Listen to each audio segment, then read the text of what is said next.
So what I'm going to do is I'm just going to mark this edge right here.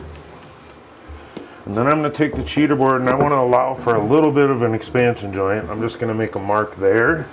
Now my cheater board's a little too big here. It goes actually past, but I know it's only about that far past, right? So I'm just going to make a mark in on this cheater board a little bit. So I'm going to make a mark right at the center of this. So that would be about 3 5/8. Measure 3 5/8. That's the center right there. So now I'm just going to take a chalk line that has an end on it just like this. Now I'm just going to put my marker right in that end. And I'm going to put it right on the line there. Take my thumb or finger, stick it right there where the center is, and now I can just do my circle. Now I'm going to come to this side and hold it so I don't shrink up the chalk line. And that is the rest of the circle then. Pretty slick, huh?